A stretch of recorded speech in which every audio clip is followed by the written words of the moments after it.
નમસ્કાર dB live ન્યૂઝમાં આપનું સ્વાગત છે। ઘોઘંબા તાલુકાના ઉંડવા મુકામે આમ આદમી પાર્ટીના ધારાસભ્ય ચૈતરભાઈ વસાવાની હાજરીમાં વિજય વિશ્વાસ ચૂંટણી સભાનું આયોજન કરવામાં આવ્યું હતું, જેની અંદર જંગી જનમેદનીને ધારાસભ્ય ચૈતરભાઈ વસાવાએ સંબોધી હતી।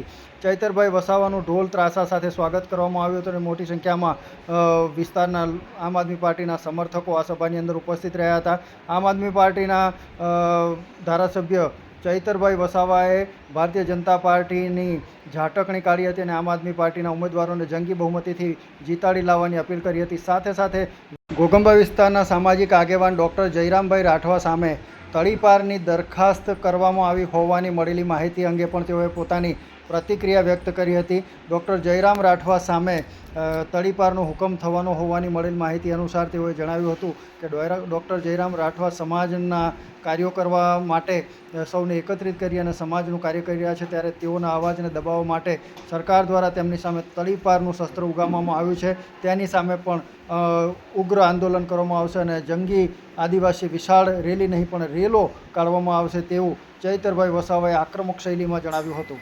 મારી સાથે પણ જેલ ખેલવાનો પ્રયાસ થાય છે, ત્યારે મારા વડીલોને મારી માતાઓને વિનંતી કરવા માટે આવ્યા છે।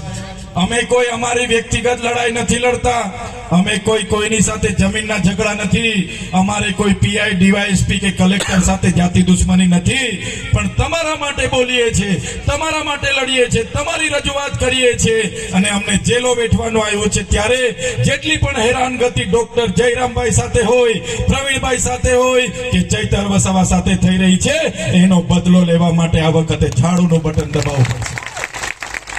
ઝાડુનું બટન દબાવીને બદલો લેવો પડશે। ઉપર બેઠેલા ભારતીય જનતા પાર્ટીના આકાઓ પોલીસ અધિકારીઓને પણ ગેરમાર્ગે દોરે છે, એમને પણ દબાવે છે, ડરાવે છે, એમને કહે છે તમારે આ કરવું પડશે અને પોલીસ અધિકારીઓ પણ મજબૂરને કરવા પડે છે। ત્યારે આ ભારતીય જનતા પાર્ટીને ઉખાડાવા નાખવા માટેનો સમય આવી ગયો છે। હાવીણો આપણી નિશાન છે, ઝાડુ આપણું નિશાન છે। અહીંયા ઉપસ્થિત તમામ આગેવાનોને મારે વિનંતી છે, 5 દિવસનો સમય છે।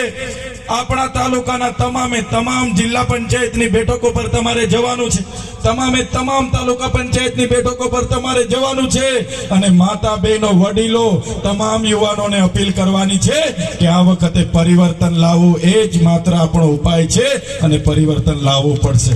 આપણા સમિતિના અધ્યક્ષ ડોક્ટર જયરામભાઈ સાથે વાત થઈ। એક સામાન્ય ગુનો, એ પણ પોતાનો નહીં, લોકો માટે લોકો લડવા ગયા।